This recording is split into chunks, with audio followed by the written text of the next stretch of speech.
exploring the war through the narratives of the warring parties.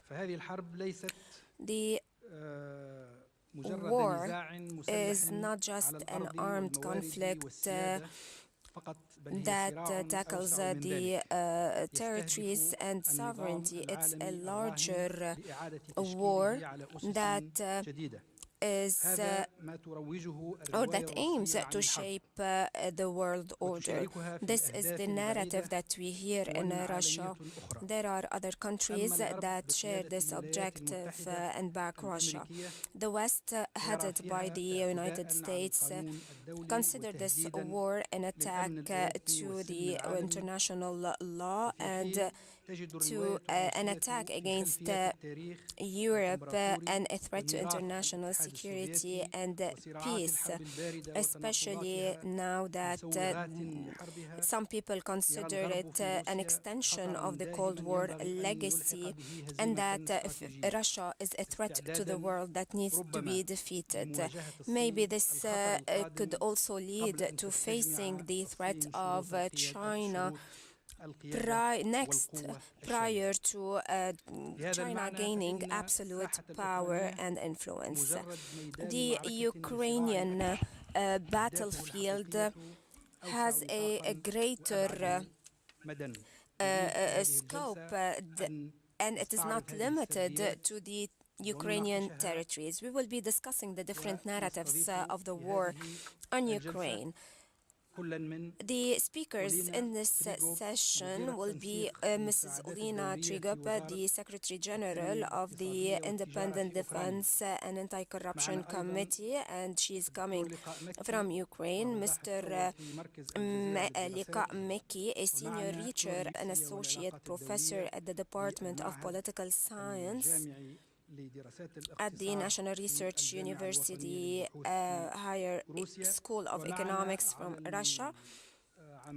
Through Zoom, we'll have Mr. Hassan Barari, Professor of International Relations at Qatar University.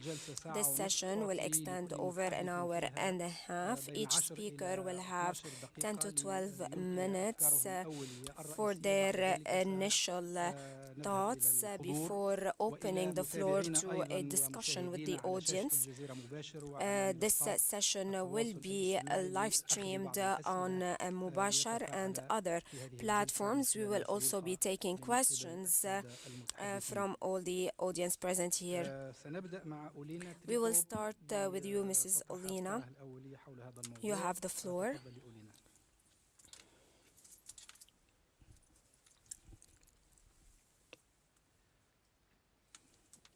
Thank you. I will speak in English if you don't mind. Your Excellencies, dear distinguished audience, ladies and gentlemen, I'm very grateful that I'm able to speak to you today and to express Ukrainian perspective on this global crisis that we are all in right now as a result of Russian war against Ukraine. I want to remind you that now today is 381st day of Russian invasion, full-scale invasion, which marks more than a full year of illegal, unprovoked and unjustified war of aggression that Russia started against Ukraine. And as of today, after more than 1 year, we can definitely say that Russia completely failed to reach its strategic objectives. Russia did not destroy Ukrainian statehood. Russia did not destroy Ukrainian identity. And Russia did not occupy the whole Ukraine as they hoped to do. I want to remind you that Ukraine liberated, since the beginning of the full-scale invasion, Ukraine liberated already half of the territory that was initially occupied by Russia. Still, 1,800 cities and towns remain under Russian occupation, unfortunately. But 95% of Ukrainians believe in Ukrainian victory. There is a very wide pro-Ukrainian coalition in the world supporting Ukraine diplomatically, militarily, financially, and I want to thank Qatar for their consistent position at the United Nations level when it is clear position saying that it is not acceptable to invade, to occupy sovereign states and undermine sovereignty and international security. I want to agree with Mr.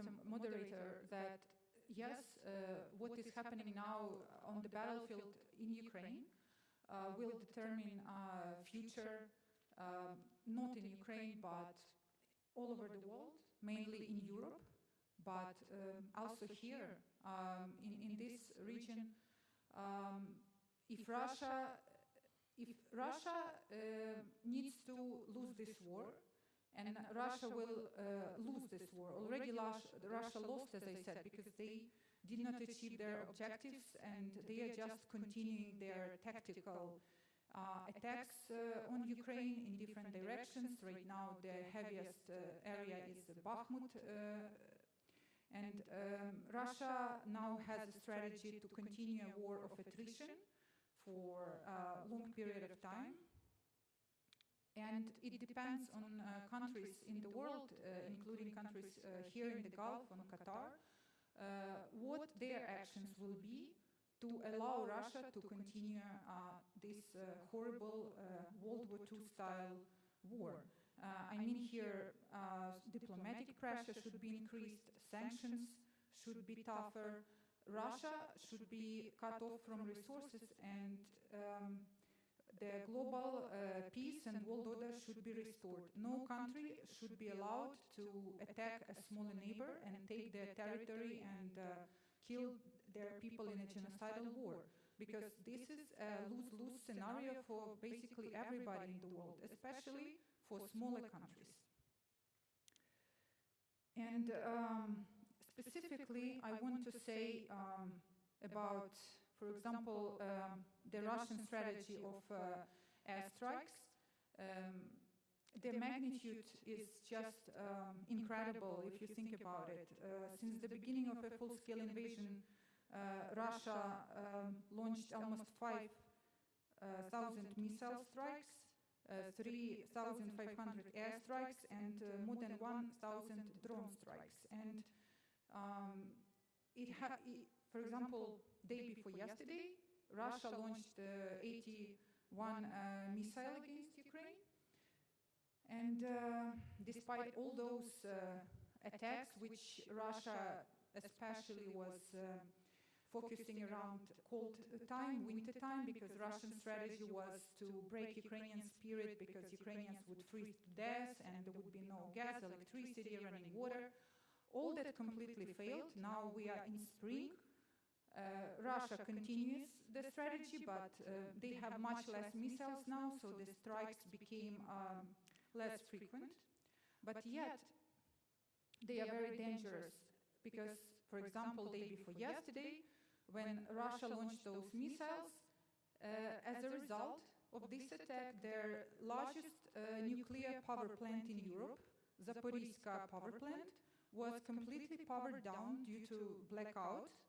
And as you know, this is a highly dangerous scenario because when it happens, the diesel generators, they need to be switched on automatically to cool their reactors.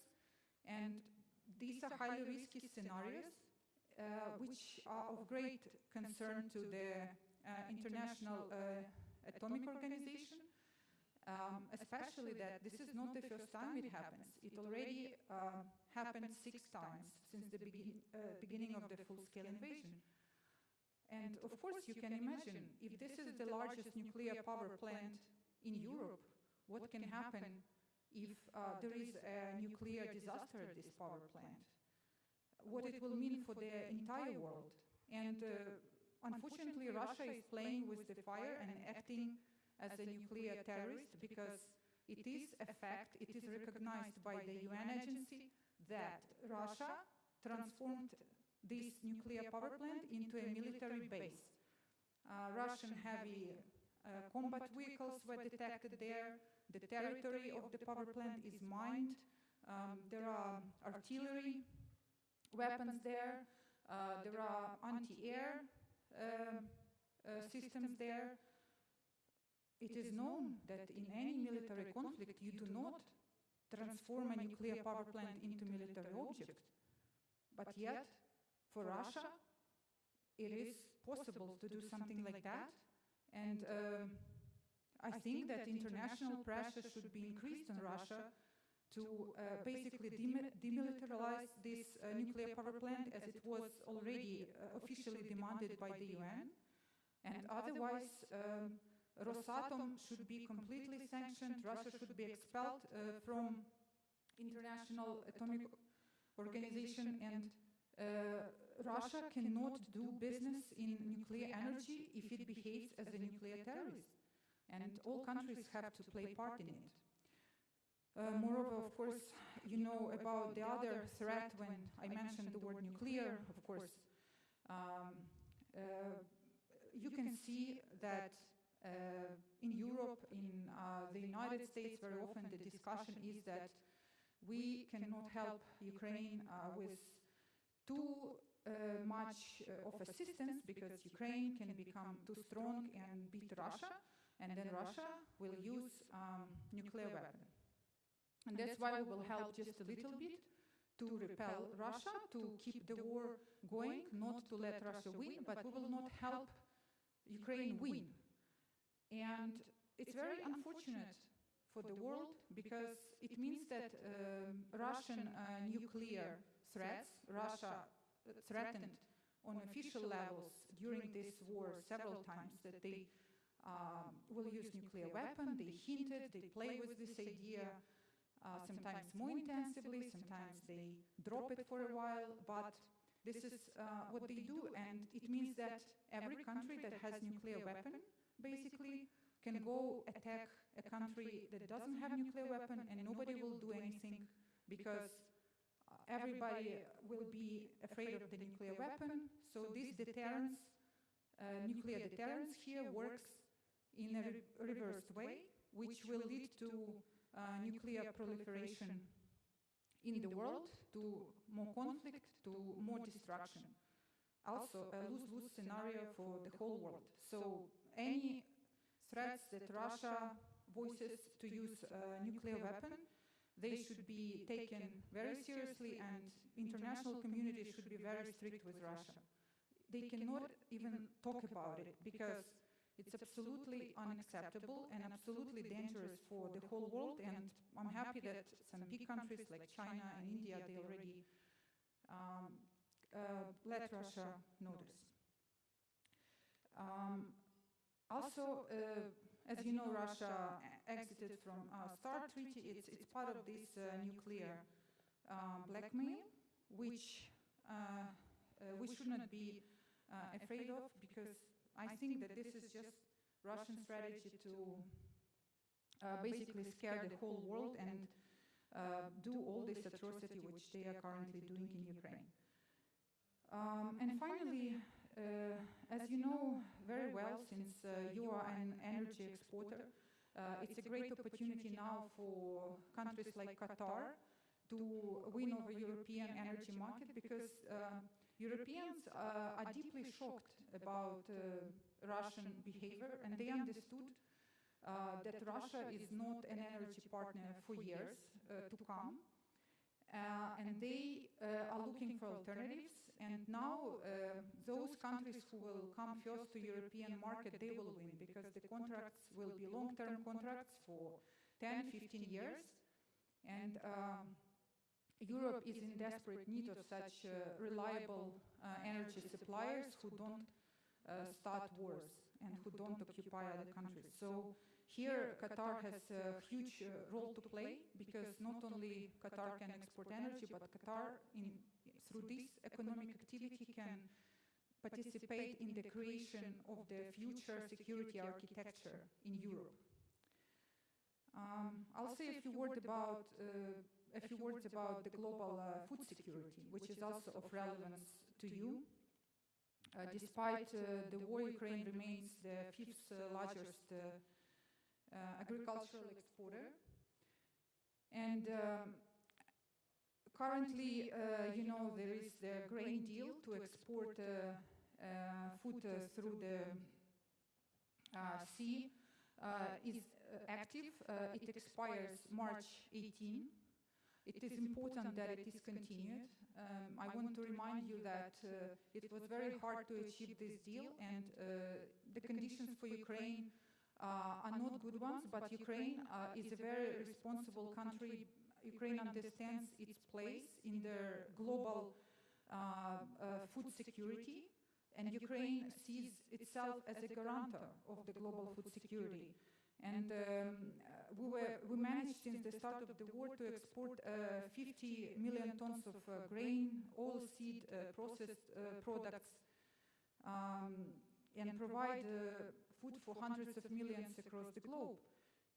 And you remember that Russia didn't want this deal, and you remember how Turkey intervened, and the role of Turkey was very constructive. Turkey did manage to push for this deal to be adopted. And right now, Russia will try to undermine this deal again, and it shouldn't be allowed to do so. Generally, there are the implications for the. So these are the main implications for the global security.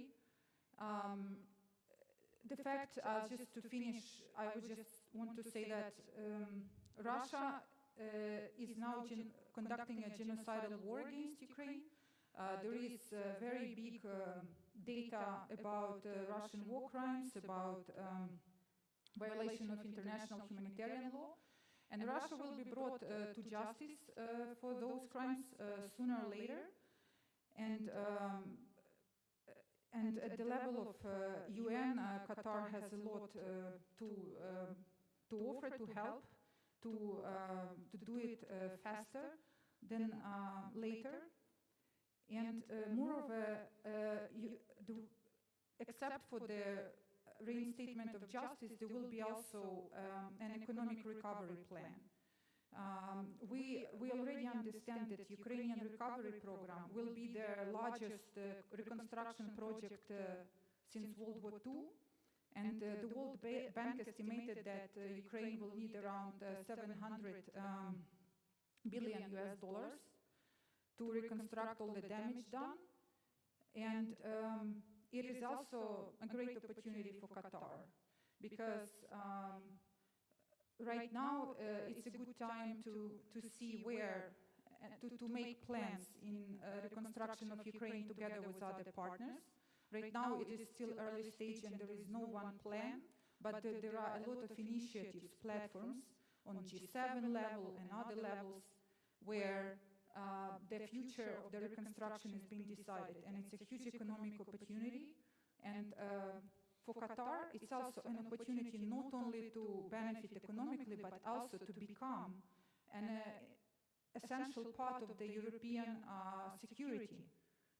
Because the future of Ukraine and security of Ukraine will determine also the future of Europe. And through Ukraine, Qatar can become closer to Europe and become more important in Europe. Thank you for your attention, and stand with Ukraine. شكرا جزيلا أولينا.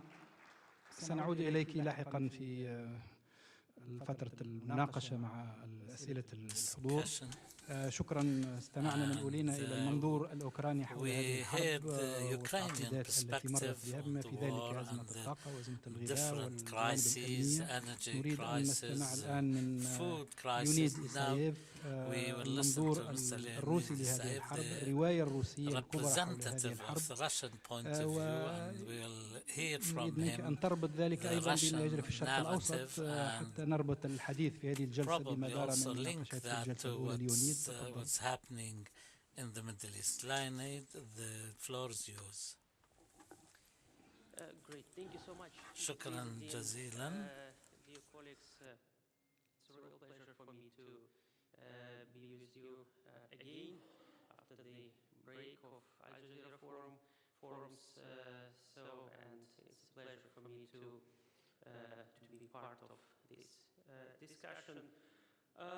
First of all, I would like to say that as far as I see what's globally Russia does do in the Middle East, in the world. So Russia tried to create, that's for sure, to create the new world order. And Russia tried for many years to be considered by the West as a part of the elite club, as a part of, as a superpower. And after many years, after decades, Russia decided to change, completely change this strategy. And now Moscow is trying to force international community to recognize Russia as a great power and consider its interests. And I do not want to say that Russia could play the leading role in the international arena in the nearest future, or even or replace United States or Western countries from the any regions. But that's what Russia wants to do, and I guess there is no other option for the Russian government right now. And in search of this goal, Russia mostly tries to address now to the non-Western countries, and tries to speak mostly with non-Western countries, to speak mostly with Asian countries, with African countries, with the Middle Eastern countries. So that's why most of the narratives which Russian government tried to produce right now, they do it mostly for and address it mostly for the non-Western countries. So that's why I will mostly focus on the some characteristics or narratives of the Russian policy toward the non-Western countries, with a focus on the Middle East, because Middle East now plays a crucial role for Russian government, and especially the relations with the neighboring countries like Turkey and Iran, and with the Gulf countries. And the first characteristic which I would like to underline is a balancing strategy. Actually, when I participated in at the Al Jazeera events or any other events in the region before the current crisis, I mentioned many times that Russia tried to provide a very balanced strategy in the region. So now it becomes more and more important to be very balanced here in the region, because bets are higher and risks are higher for all sides. So that's why in many terms, in terms of energy issues, in terms of new logistic roads, in terms of searching the new trade partners, of course Russia is interested in maintaining the relations with this quite complicated region, and try to avoid any conflicts here. And here I would like to mention another quite important narratives which Russian government used during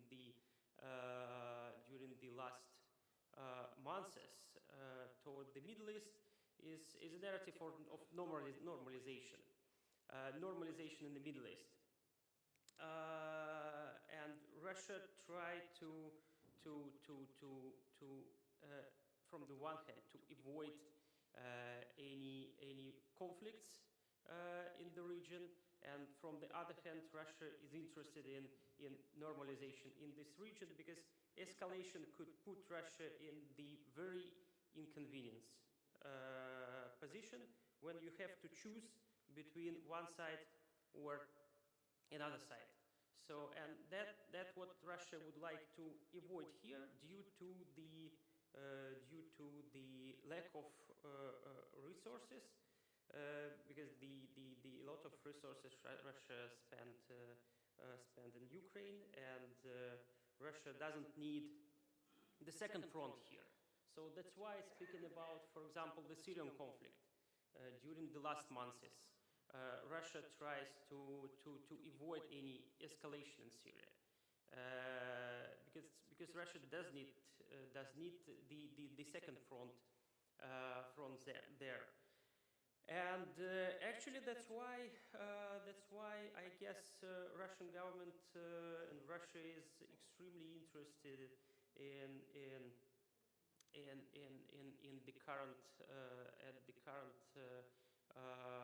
developments between Iran and Saudi Arabia. And here I would like to mention another quite important characteristic, that Russia acts in the face of deficit of allies or deficit of partners. So that's why less conflicts means more comfortable space or environment for Russia. So that's why Russia do not need to take any to be a part of any sides of the conflict. So from this point of view, I'm sure that these new realities which we have affects very much for the Russian politics in the Middle East. So, and loss of even one partner here incurs costs for Moscow. So that's why Russia is acting very carefully here. And actually, we have we see the same approach from the regional actors,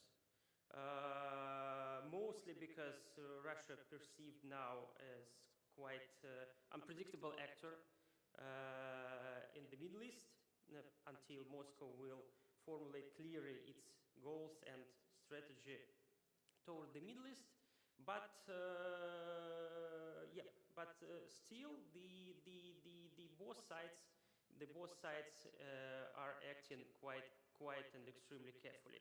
And maybe the last point which I would like to mention, and this is applicable for the Middle East, and this is also applicable for any other non-Western parts of the world. I would like to say that the current situation, we have quite asymmetric partnership between Russia from the one hand and Middle Eastern or non-Western countries from the other hand, especially Far Eastern countries and Middle Eastern countries, because as I said, the risks for all countries, for all sides are high now, but mostly for Russia, and because for Russia, development relations with the Middle East and with China and Asian and African countries in general is a vital necessity. So from this point of view, Russia is interested very much in the maintaining relations with non-Western countries, especially with the neighboring countries in Asia. But for the region, this is a window of opportunities, as far as I see, I very much like the title of this panel, threats or opportunities. Of course, there are many threats for both countries, for both sides. But I see a lot of opportunities, and mostly opportunities for the regional countries, because trying to achieve its main goal, I mean, to create the new world order with the many global actors. Russia actually opened the window of opportunity for the countries of the region, and of course most of them trying to benefit from this situation, and we can see it on example of Iran, on the example of Turkey, in some sense on example of Gulf, and China and some countries of the Far East. So that's absolutely clear. That it's much easier for the countries of the region to also to balancing between many global actors. And so from this point of view, yep, I guess this is this is firstly this situation opens the many opportunities for the countries, but from the other hand, again, I'm sure this is asymmetric partnership. Not sure that that Russia have so much opportunities as the countries of the region, but still, yeah. In general, as I mentioned at the start of my speech, there is no other option for Russia just to continue this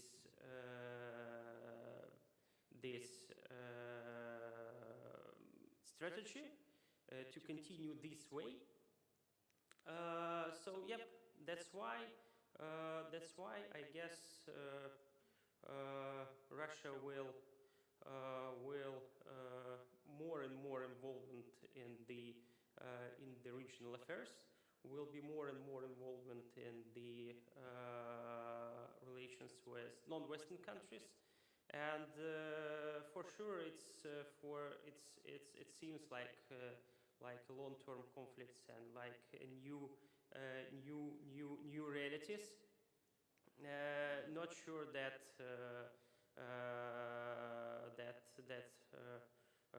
Russia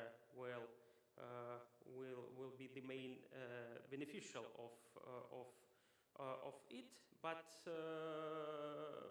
I see that the more benefits the more beneficial will be the countries from the Middle East and China and Asian countries. So I guess I will stop at this point, and yeah, we'll be happy to continue this discussion. شكرا ليونيد، شكرا على هذه المداخلة التي Thank you, Leonid, على المنظور الروسي للحرب in which you gave us a perspective of Russia vis-à-vis this war, and you placed the Middle East and the Gulf studies within the narrative of Moscow and what windows of opportunities are there. Now we will have Dr. Hassan Al-Barari. He will join us via Zoom, and he will give us also a comment on both narratives, Russian and Ukrainian. And please, Dr. Hassan, if you can expand your remarks to include the Western American, European, and maybe even Chinese perspectives. You have 12 minutes. Thank you very much for this invitation, and thank you to... there's an echo in the sound. I don't know whether this is good enough for the communication or not? Okay, fine, excellent. I listened to 2 points of view. Olina, on the one hand, representing the Ukrainian point of view, and Mr. Leonid, the Russian perspective. I'm not surprised by either, to be honest, because each one of them represents a point of view which is quite familiar to us as researchers and people who've been following the events of the war in the Ukraine. But let me, and apart from what the two speakers have said and their attempt to represent their point of view, Mr. Leonid in particular tried to portray the war on the Ukraine as if it is a war on behalf of the Middle Eastern countries as part of their propaganda, and also and in view of what Russia's interests can be or cannot be. Anyway, the title is very interesting, and from the point of view of creating a new world order, at least, from the outset, I want to pose a question: to what extent will the outcomes of this war will contribute to creating a new world order when the West or the United States specifically say they want to keep the status quo in the world affairs because it's a unilateral system. The United States has hegemony on it, and the United States still is at the heart of this world order, so they don't want any changes. They want to postpone any change, and in the perceived ideas for a new world order. As for Russia, according to our speaker, wants to change that. How will they do that? They propose to do it, or they have done it, through occupying the territory of another sovereign country. In my estimation, what's happening is a war by proxy between Russia and the West, which takes place on Ukrainian territory, and the end of this duel will determine the world order. Will there be a total defeat of Russia, or will there be a stalemate? And through that, the West will try to turn this war into a war of attrition and drag Moscow into a quagmire that cannot get out of. Maybe this is the kind of perspective we should take into consideration when we're talking about creating a new world order as being one of Russia's main objectives behind the war on the Ukraine. The war, so far as Russia is concerned, according to Mr. Leonid and other Russian speakers like Foreign Minister Lavrov and President Vladimir Putin, it's an attempt to dismantle the system which allowed the United States to unilaterally impose its hegemony on the world. Russia tries to utilize this war in order to I don't want to say to change the regime, because that requires more effort and power than maybe Russia is trying to change some features of the system or the order whereby it can have a say in the matters and exercise its influence. And especially Vladimir Putin, in his message of 2001 and in an article also, that the biggest geopolitical catastrophe which befell the 20th century was the collapse of the Soviet Union and some former countries and satellites falling into the atmosphere, into the field of influence of the United States. The Western perspective is based on a certain elements of strength, which will either cause a strategic defeat. I don't mean when I speak about facts on the ground about expansion, but to reformulate the features. Dr. Abdullah Al-Shaji alluded to this in previous sessions, and he said that Vladimir Putin, when he started this war, he was under the impression that the West is divided, and he was insistent that there should be some sort of persistence on not allowing Russia to achieve any victory by the West. The other important point is there are countries which are like South Korea, Japan, others economically strong countries in Asia, but they share common values with the West, and 70% of trade exchanges in the world take place in dollar. And of course, American military budget is the equivalent of the next 20 countries put together. So therefore, through a regime of sanctions, and these elements together allow the United States to think that the current conflict is going in its direction and will not contribute to changing the world order as what Russia wishes for. Many Western strategists say that changing the world order needs stronger competitors who can really find alternative international organizations or establishments like Shanghai and BRICS and others. They are on the way, but they are not yet there. And also the war in the Ukraine on its own is not sufficient to create the change in the world order as Putin may wish for. Consequently, and regardless of the outcome of this war, some features of the world order may change, but the order itself will not, because as we said, to change it completely you need a much bigger and more powerful war, and to turn the world into a multipolar system rather than a bipolar system. This leads us to the kind of what Putin was talking about and the West is talking about.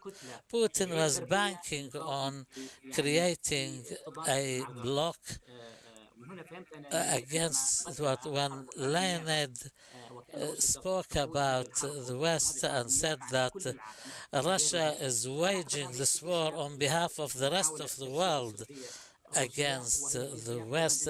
This comes in the context of their propaganda. Putin is isolated internationally. He thinks that the friends Ukraine has are far more influential and impactful in the situation than what Russia had by way of allies who support, and that includes China too, left a lot to be desired. 141 people voted against the occupation in brackets and quotation marks at the level of the General Assembly. When Russia talks about double standards, for example,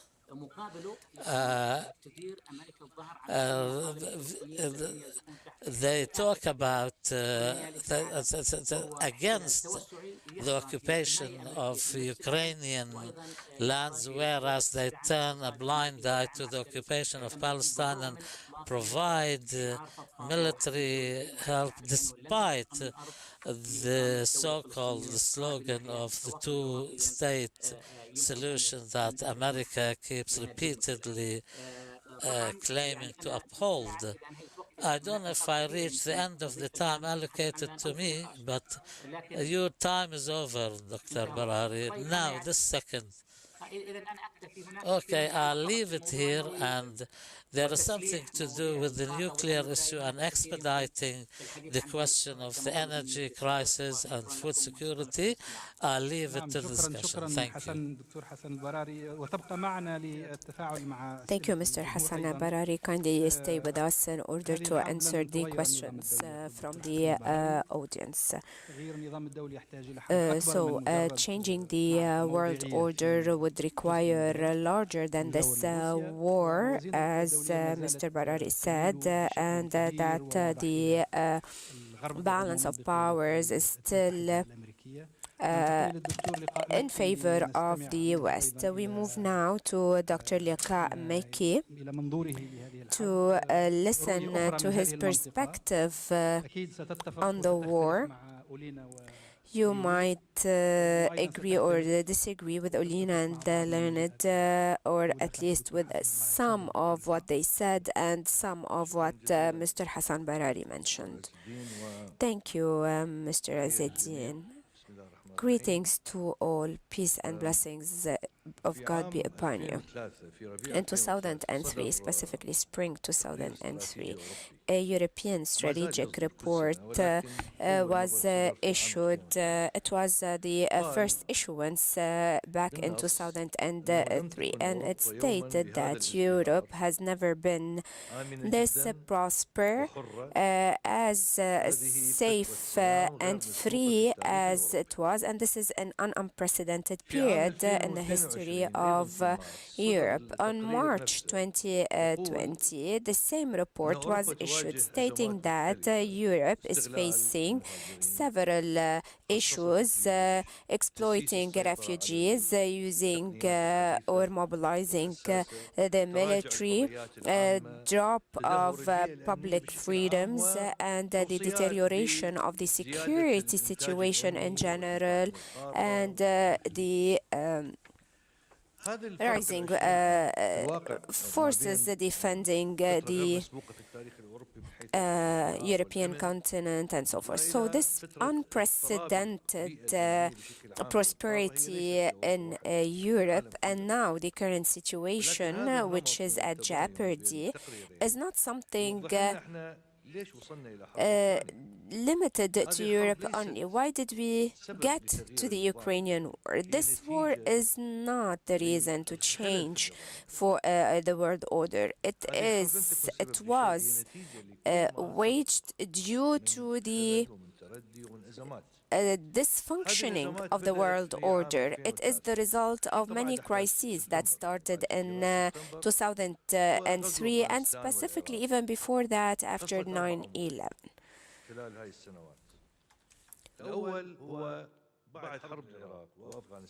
After the war in Iraq and Afghanistan, the U.S. appetite for world dominance dropped. It didn't relinquish this dominance, but it dropped. And this is what we have seen during the mandate of Obama, with the U.S. withdrawing from Iraq. And the U.S. leaving some of its allies in Europe and so forth. And we have seen that also we have seen that continue, and even there is this partial withdrawal from what was happening in the South China Sea and so forth. So that was what was happening back then. And after 2003, China was in a continuous booming period, and a period of economic growth. It was turned inwards without interfering in what was happening in the world and so forth. And then we go to Russia during that period, with Putin becoming president, and he wanted to revive or regain what was given up by the Soviet Union. We have seen in 2014 when he dominated and occupied Crimea, part of the Donbas region. We have seen his movement and actions in Georgia. And during that period, the capabilities of Russia grew exponentially, and we have seen the position of Russia in Syria and so forth. The void that took place with the US lessening its dominance over the world. We have seen what's happened in Pakistan, Iran, Egypt, and other countries. Many countries tried to have a stronger influence.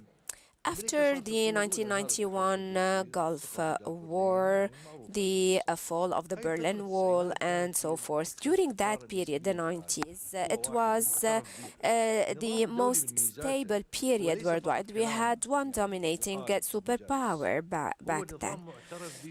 And the United Nations were controlling what was happening in the world. There was a stable global order, or there was an agreement on maintaining the order as it was.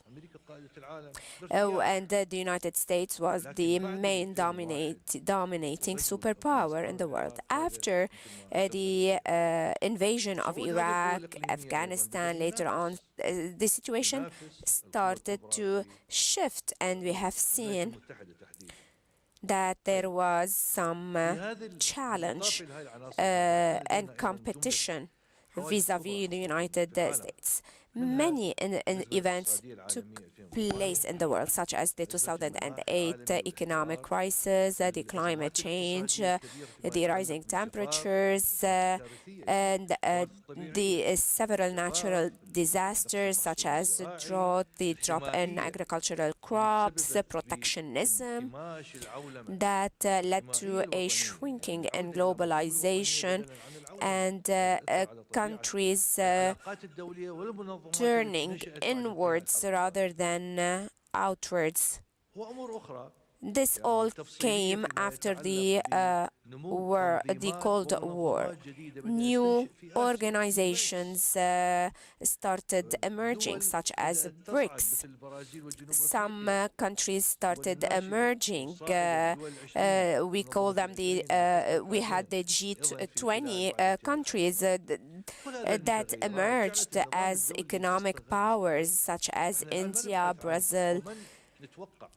We cannot expect that the war in Ukraine will lead to change. As Dr. Hassan said, yes, the change of the world order requires more than just a war the size of Ukraine. It requires a world war. And people expect that the upcoming world war could be a nuclear war, but everyone would lose their lives should this war take place. The unstable global order is what we would expect. Russia is not expecting to become a global pole, irrespective of its large size. But this war has been in favor of the US and China. China is now buying cheap oil and gas from Russia, and the situation will continue as such. And Russia will be in need of China for a long time, and therefore China will be dominating in a way or in another. However, in any way or irrespective of how the war would end, the main victim is Ukraine and Europe, particularly the security situation in Europe and definitely Russia.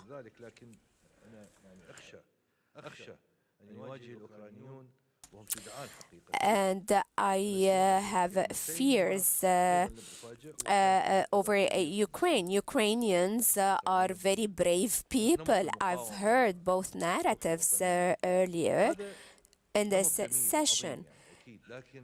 What they are doing is inspiring. However, I have fears that Ukraine is fighting on behalf of the West.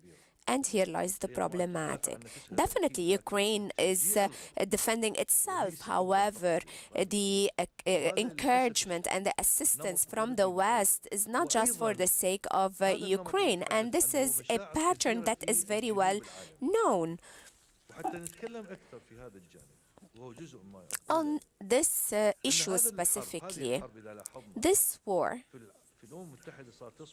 there has been 2 votes within the United Nations, and most countries have voted against the war. This is normal. However, this voting doesn't have an executive power. It's just symbolic. The number of countries that voted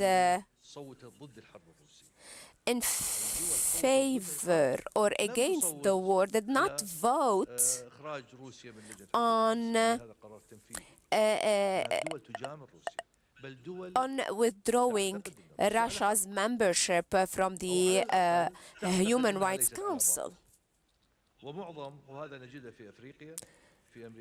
We see many countries, and specifically in the South, not calling for the withdrawal from rejecting the membership of Russia. We know that this narrative is supported by countries of the South because they consider the US as dominating the world, and because there were several invasions in the world that led to the destruction of countries. And now, though it's US that is calling those countries to condemn what Russia did over the Ukraine. So they consider that to be double standards. And they try to compare what's happening in Ukraine to the invasion of Iraq by the US. So we have now this historical duality that some countries do not accept. We're all against an invasion of one country by another. We would all reject any aggression or invasion on our countries. However, what we see is that one of the parameters that need to be taken into consideration in this global order is what we see, which is such as the Indian position vis-à-vis the war, for instance. They are against the war in general. However, they did not cut their ties with Russia. They are buying cheap oil and gas. And we can see now alliances in the world. There will be polarization in the world, where we will have some countries, such as Eastern countries, and the West that considers the international or the global order is in jeopardy, that needs to be protected, and so forth. So the West wishes to see the same global order persist, which is non-stable. order. And we see as if in this war against Ukraine, Russia was baited into this war, and that Russia made the mistake of going to war against Ukraine. And that was a bait in order to put an end to Russia and for the West to prepare itself for an attack against China. Thank you, sir, for covering all these points, for talking about the current dynamics in the world with the position of Brazil, of India, and so forth, where we see some changes in the world given the new alliances. We still have 15 minutes that we could use in order to open the discussion. We need to put an end to this session at 4 to allow for the last session of this forum. Let's take a round of questions. Dr. Omar. Thank you for this beautiful session. I have a question to Dr. Olina and another one to Dr. Leonid Isaev. I will be asking this question in English. Just on the issue of, first let me try with Dr. Isaev first. I wanted to, Russia seemed to have been doing well before February 2022, in a sense that the positioning in the international system was quite well. It did annex Crimea in 2014, parts of the Donbass, as Dr. Liqa has mentioned, mainly via, let's say, hybrid warfare tactics, infiltrations, intelligence. Then the air assault, the amphibious assault happened to just secure the gains, but the gains were already made. And then it applied similar situation in Syria, and there was a success, let's say, in terms of making a regime that was about to fall stand. And then when the tanks rolled in February 2028, Russia now is a pariah, in the international system, at least in Europe. Also, the cost is very high for Russia, 180,000 by one estimate in a year. This is like about over 10 times, over actually 12 times the deaths in Afghanistan. Sorry, this is 180,000, this is death and wounded, so about 60,000 deaths, this is by one estimate. So this is about 4 times the deaths in Afghanistan in 1/10 of the period. Afghanistan, 1979, 1989, so a lot of losses. So my question is, why that change from hybrid warfare to conventional industrial scale World War II style warfare? For Olina, a quick question on the weapon systems. So we have freedom, give us wings to protect it, very eloquent from President Zelensky. Do you really need wings? If you're trying to reconstitute a force to engage in offensive maneuvers, then you need, this is what's been said, artillery shells, artillery tubes, IFVs, infantry fighting vehicles, and very basic stuff. Because by the time you produce pilots for these wings of the F-16s and the Typhoons and what have you, this is a 1 to 2 year process. Whereas what's needed on the ground looks to me very, very different, and you may lose the war by then. So, thank you. شكرا دكتور عمر. سؤال من سعادة السفير الأوكراني، تفضل.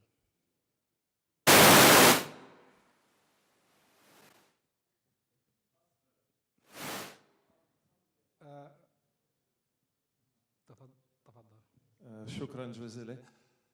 Thank you so much for giving me the floor. I'm Ambassador of Ukraine, Andrei Kuzmenko, and I was delighted to take part in today's sessions. First of all, I would like to thank all the panelists, and I would like to express my admiration with the Russian statement, since the mastership is enormous to speak about the Russian war, did not mention any single time the word war, did not mention any single time the word Ukraine. Instead, launching the discourse about the need of the changing of the world order.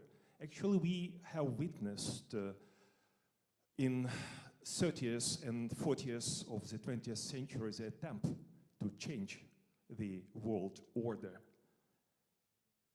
What it resulted with, and what the change of world order could propose the country in which 35% of homes do not have toilets and running water, to make the carpet bombings as in Syria, to rape kids as in Bucha, to kill the prisoners of war as in Bakhmut. Then it was a tese about the very cautious and very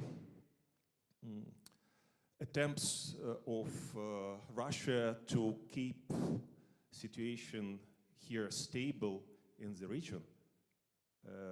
I wonder, is it for stability that Russia is arming Iran with their modern sophisticated weapons and, according to the intelligence, making all necessary assistance for threshold nuclear country Iran to become the real nuclear power? Raise a hand someone who will be more safe in the region when Iran will be nuclear power. I don't see the ones. So, what I would like to say. Your question, My question is, yes, it is clear enough that Russia should not and has not neither moral nor political right to have an opportunity in the world of a future. This attempts to divide the people of the world for Western and non-Western. Actually, I would refer to the United Nations Charter, where it is written, we are the people of the United Nations. We are the people of the United Nations, and 141 countries supported Ukraine in its fight right now. Just 7, including Russia, which illegally possess the seats in the United Nations Security Council. My question is, what should be done to take this opportunity of expected Ukrainian victory in this war to create stable world order, to enhance the existing world order based upon the United Nations Charter rather than to dismantle it? What should be done and how it could be applied for the next generations in the sake of our kids? Thank you. لمن توجه سؤالك سعادة السفير؟ طيب سنترك الخيار Well, I'm addressing this issue to all the panelists who has the possibility to express. Thank you. If they have the possibility and if we have time. نأخذ سؤال أخير قبل أن نعود Let's take one last question before giving the floor to our panelists to answer.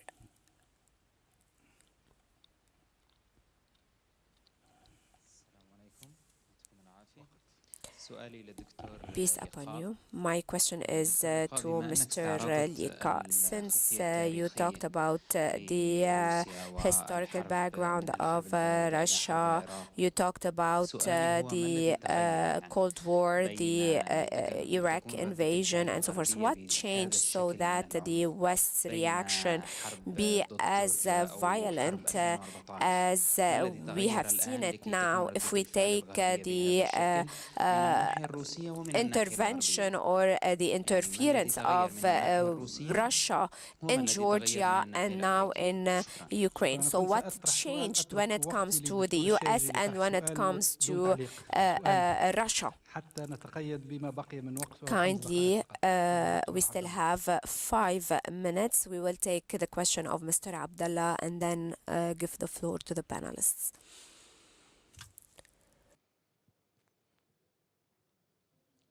Shukran. Because of time constraints, let me ask it in English. 2023 seems to be the war's going to go on. My question for both the Ukrainian and Russian guests here, when do you think enough is enough? I mean, when is the both sides will agree to negotiation, some kind of settlement? It seems that Ukraine has a maximalist conditions, taking even the Crimea, not only the Donbas region, but even the Crimea. One is Russia that's bleeding, will call it quit or will try to think seriously about some kind of reconciliation or concessions that will have a face-saving approach. And the last point is that the National Intelligence Council report just a few days ago gave a very bleak assessment of the Russian capabilities and forces for the Russian guests regarding the misfiring and regarding the limited approach of the Russian army that is now being assisted by Wagner to take even Bakhmut, which is very ironic. Why would Russia not really think rationally about some kind of a deal that will save it? Especially the Americans argue that Russia will not be able to expand its presence and it will turn to defense rather than offense, defending the areas that it has already occupied at this stage. Because the longer the war goes on, the longer the suffering and the longer the crisis will really prolong itself, and that reflects badly on Russia, reputation, and even on the security of Europe and the international system. Thank you. شكرا دكتور عبد الله. اعتبر هذا السؤال موجه لليونيد. طيب أولينا. We will consider that this question is addressed to Leonid. Olina, you have 1 minute. To comment on all the questions. Well, I agree with the majority of speakers and audience who said that it's not about changing the world order. Definitely, if Russia wanted to change the world order, why they did not attack NATO? Why did they attack a peaceful country, neutral country that is not member of any military alliances? Why did they occupy its territory? Why did they annex its territory? So we here didn't speak enough about internal reasons for this war, and those internal reasons are huge. Russia is an authoritarian, corrupt regime, and they need to keep the periphery of Russia, the neighboring states, under constant attack. They cannot let them flourish. They cannot let them join European Union. They cannot them, develop economically, because Russia itself is not economically developed. Russia is not working on making their citizens rich and happy. This is unfortunately the internal logic of Russian regime, and this is also a huge reason for this war, internal reason, which we didn't discuss. So no, it's not about world order. They just wanted to occupy a peaceful country. And my second comment would be about what can we do to end it. We should understand that it's not about East and West. It's about one rogue actor who stepped out of line and who created situation of danger for the whole world. They don't want to build any world which will be in order. It will be a world of chaos, of conflict, of death and destruction. This is what they are now building. And we should collectively stop it. It's in the interest of everybody, including Middle East, to help Ukraine win it fast and show that such actions are unacceptable. That's basically my message. Thank you, Yolina. Leonid. Also 1 minute. Another minute with yeah, you. Great. Thank you. Answering on the first question, Probably yes. If you are external observers, it looks like the position of Russia in the international arena was well. But if you look at the if you follow to the narratives of the Russian government during the last 2 decades since 2000. You will see that Russian government was not satisfied with the Moscow's position on international arena, and Moscow mentioned it quite regularly that they are not happy with its position, and yeah, there were quite good number of success of Russia during the 2 decades, 2000s, 2010, like 2008 or 2018 or even 2015 in Syria. So, but I guess finally all of this success played a cruel joke in the last year. So that's why Moscow was extremely sure that they could change the situation again. Speaking about the last comment, so the answer about the end of this crisis, I do not see an exit of this crisis in a short perspective, for sure, mostly due to the division of the international community. First of all. Thank you, Leonid. Thank you so much.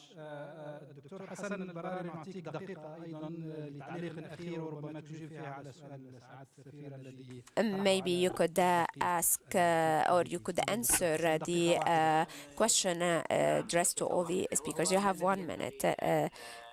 Yes, regarding what needs to be done in order to maintain the global order. If you remember the end of the Cold War, the U.S. showed up in UN, and we have seen some people say that there is no alternative to the U.S. dominating the world. However, in the 21st century,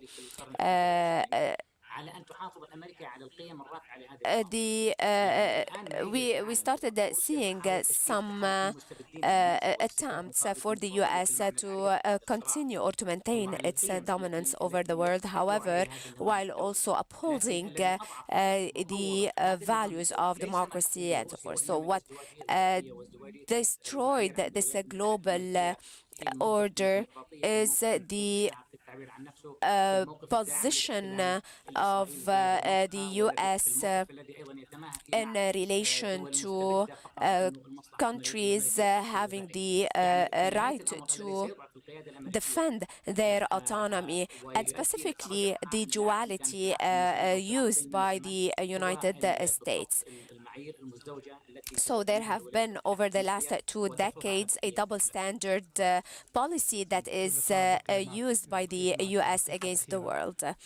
Dr. Lika, you have 1 minute to conclude. I would like to answer the gentleman about why Russia was left to do whatever it wishes to do over the last 20 years, especially in Georgia, where it was, or it had room to do whatever it wishes to, and the same also when it annexed Crimea and the Donbass region. Russia was part of the European order since the collapse of the Soviet Union back in 1991. It was part of the Council of Europe, and it was under the U.S. cloak in a way or in another. However, it was noticed that in the 2018 elections, with the election of Trump, the parameter that was noticed is the Russian interference in the elections and how Russia took part in the victory of Trump. And we know that Trump used to admire the character and personality of President Putin. And then with the Biden administration, the administration in the US has changed, the US objectives have changed, and the change of the system in Russia was one of them. Thank you, sir. I would like to thank all the speakers, Mr. Hassan Barari from Oman, Mrs. Olina Trigub, Mr. Leonid Isayeb, and Mr. Lika Mekki Al-Azzawi. I would like to thank you all. I would like to thank the people present in this room and those who are following us on Mubashar and other platforms. We will have around 24 minutes break before resuming the last session of today, a year into the war, reading in the calculations and strategies of world powers. Thank you.